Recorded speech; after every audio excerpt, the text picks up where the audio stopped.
final de semana do dia 21 de agosto de 2021, a Grécia terminou a construção de um muro de 40 quilômetros entre o país e a Turquia, com o intuito de proibir a entrada de imigrantes que usam o país para chegar até a Europa. Esse feito aconteceu justamente após a tomada do Afeganistão pelo grupo terrorista Talibã, o que gerou uma preocupação geral sobre o aumento do fluxo migratório para fora do país.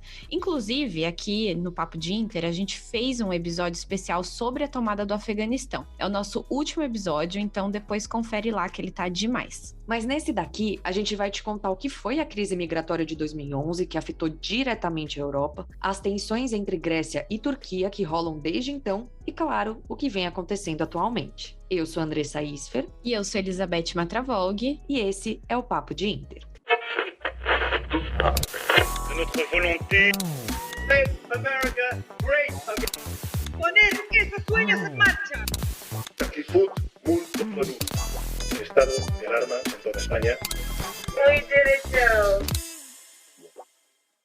Bom, para te contar o que vem rolando entre a Grécia e a Turquia, literalmente, a gente precisa primeiro te dar um panorama um pouco mais geral de um assunto muito importante, a crise migratória de 2011. Quando a vida se torna insustentável em um país, seja por guerras, violências, violação de direitos humanos ou até mesmo mudanças climáticas, as pessoas normalmente fogem dos seus lares em busca de novos lugares. Isso não é algo recente. Inclusive, se você ouviu o nosso episódio número 11, o da ameaça de fechamento de campos de refugiados no Quênia, você sabe do que a gente está falando. Lá, a gente te contou toda essa questão de refugiados sobre a ótica do direito humanitário. Então, se você curte esse tema, a gente super te indica esse episódio. Mas primeiro termina de escutar esse daqui. Mas de volta aqui para o episódio atual, o que você precisa saber é isso. O ser humano migra de um país para o outro há séculos, por diversos motivos. E a Europa constantemente está na lista dos destinos mais procurados. E aqui a gente vai focar bastante na crise migratória de 2011, mais especificamente, que foi o que aumentou drasticamente o fluxo migratório para a Europa e fez com que o continente todo tivesse que se virar nos 30. Resumindo bastante, o que aconteceu em 2011 foi uma série de conflitos em diversos países como Síria, Afeganistão, Iraque, Eritreia e Líbia, que movimentaram muitas pessoas. A Síria, nessa época, foi o que mais chamou a atenção. Por causa de uma guerra que começou no país em 2011, milhões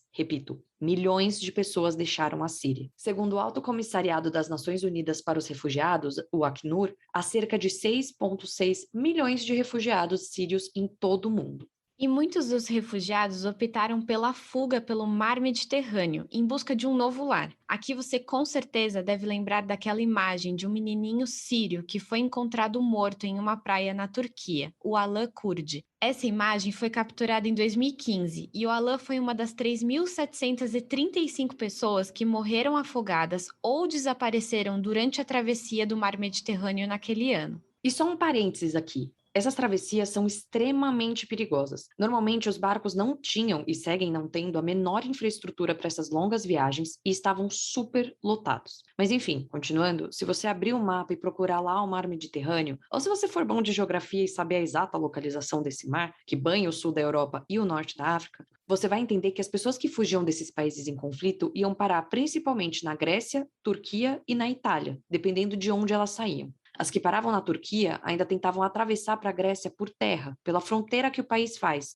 antes de irem para outro país do bloco europeu. E no meio dessa crise toda, a União Europeia virou um caos. Isso porque em 2015 a Alemanha, liderada pela Angela Merkel, decidiu tentar implantar um sistema em que os imigrantes que entrassem pela União Europeia seriam distribuídos entre os países membros. A própria Alemanha abriu as portas do país sem consultar os outros membros do grupo, o que fez com que, em um ano, 890 mil solicitações de asilo chegassem ao país. E bom, apesar de alguns países apoiarem a decisão de Merkel, o resto do grupo não ficou muito feliz. E entrando rapidinho nesse mérito legal, só para te explicar, existe um regulamento criado em 1990 sobre imigrantes na União Europeia. Esse acordo se chama Regulamento de Dublin e chegou a ser reformado 2 vezes, sendo a última em 2013, 2 anos antes dessa tentativa da Merkel. Nessa mudança, foi decidido que o país que primeiro acolhe um refugiado é responsável por processar o seu pedido de asilo. Essa foi a maneira que um grupo encontrou de evitar que um candidato a asilo entre com pedido em vários países do bloco, mas ao mesmo tempo bota maior pressão na Grécia e na Itália, principalmente. No próximo bloco, a gente vai te contar com detalhes a tensão que vem rolando entre a Grécia e a Turquia. Mas o que você precisa saber aqui é que depois do que rolou em 2015, a União Europeia se viu em uma forte crise. O bloco já enfrentava uma crise econômica quando tudo isso aconteceu, o que complicou ainda mais a situação do bloco europeu. Mas aqui estamos falando de tensões entre países membros. De uma forma geral, protestos ultranacionalistas e a bandeira anti-imigração ganharam muita força naquele período, enquanto outros países mais abertos a auxiliar os imigrantes tentavam convencer os seus coleguinhas ali do bloco europeu.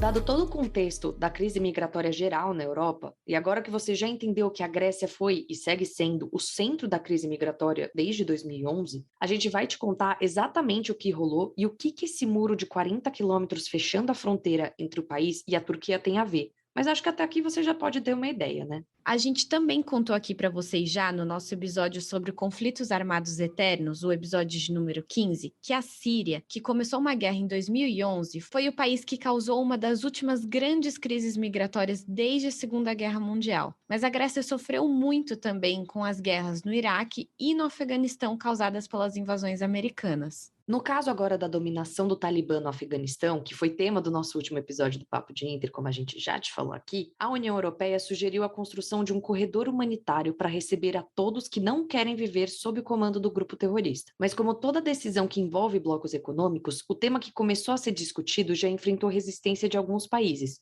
principalmente da Grécia. O país disse que não tem mais condições de receber mais gente. Lembrando também que a gente está falando de uma crise migratória em meio à pandemia de Covid. Por mais que a vacinação esteja avançada em muitos países, muitos outros ainda sequer começaram o processo de imunização da população.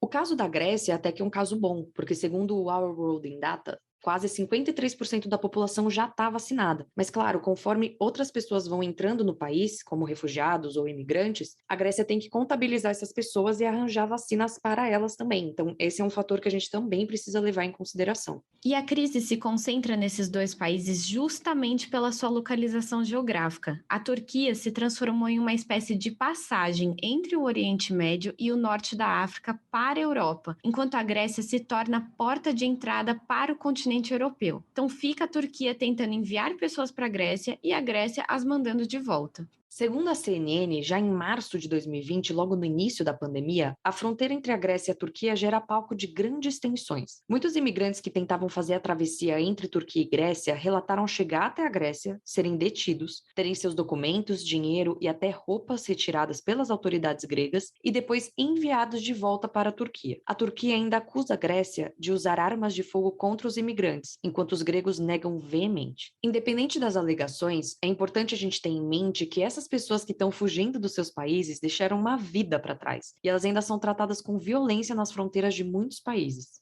Uma coisa importante de se ter em mente é que a Turquia não faz parte da União Europeia. Por isso, a Grécia se torna o local onde os imigrantes terão que fazer a primeira entrada no bloco europeu. Uma vez aceitos, eles podem circular pela Europa devido ao acordo do bloco europeu. Então, a fronteira da Grécia acaba não sendo só uma fronteira do país, mas sim uma fronteira para o continente. Em 2016, a Turquia e a União Europeia fizeram um acordo, em que a Turquia interromperia o fluxo de imigrantes para a Europa em troca de incentivos econômicos. Acontece que a Turquia, em 2020, já abrigava mais de 4 milhões de pessoas e esse número só aumentou com a crise que aconteceu na Síria. No ano passado, o presidente turco Erdogan acusou a União Europeia de não manter o acordo e permitiu que os refugiados voltassem a cruzar a fronteira. E desde então, a situação entre a Turquia e a Grécia só se intensificou. E como a gente já disse, a Grécia já recebe pessoas desde 2010 e muitas pessoas acabam ficando em campos de refugiados por anos a fio. Se você ouviu o nosso episódio sobre os campos no Quênia, como a gente já mencionou aqui, você pode muito bem transportar aquela realidade para a Grécia. Muitas pessoas passam meses e até anos em campos esperando autorização de asilo. As condições nesses campos são extremamente precárias e o acesso à saúde e ao saneamento básico são comprometidos. A fila de espera para ver um médico, por exemplo, pode durar muitas semanas.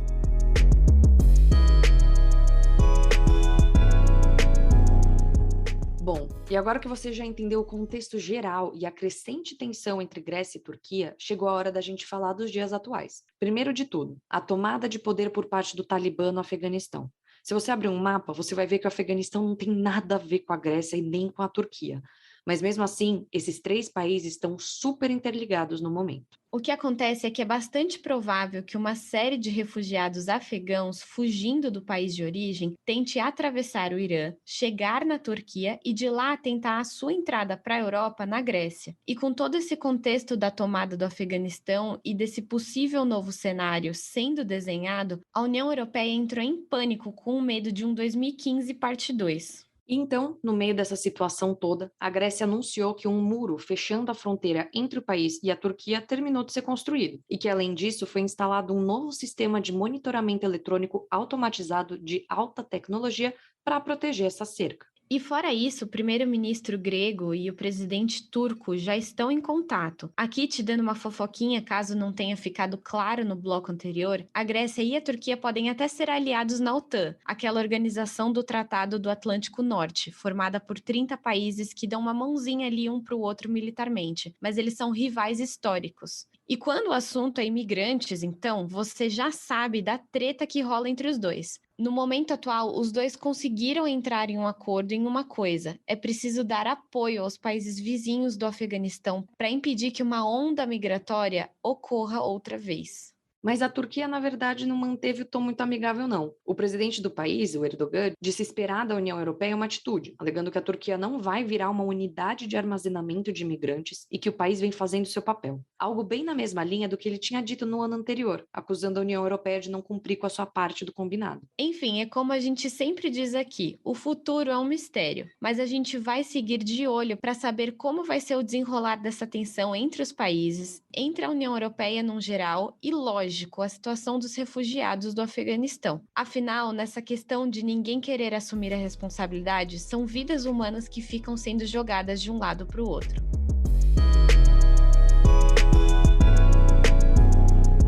Bom, e com isso a gente encerra o episódio dessa semana por aqui. Conta pra gente lá no nosso Instagram se você prefere esses episódios mais curtinhos ou episódios longos, como foram os últimos 2 especiais sobre Cuba e Afeganistão. E não esquece de seguir a gente lá no @papodinterpodcast, tudo junto no Instagram, e no @papodinter_pod no Twitter. E lembrando pro pessoal que nos ouve lá no Spotify, agora você pode assinar um sininho de notificação que vai te avisar sempre que a gente postar um episódio novo. Mas lembrando também que agora a gente está disponível na Aurelo, que é uma plataforma super bacana de podcasts, que remunera os podcasters. Então, seria maravilhoso se vocês puderem fazer a sua inscrição ali na Aurelo, ouvir por ali, que aí eu e Betinha recebemos uma pequena remuneração por todo esse trabalho duro que a gente vem dando para trazer o melhor conteúdo para vocês. Então, escutem pela Aurelo principalmente, mas tá bom, se vocês quiserem ouvir pelo Spotify, a gente deixa.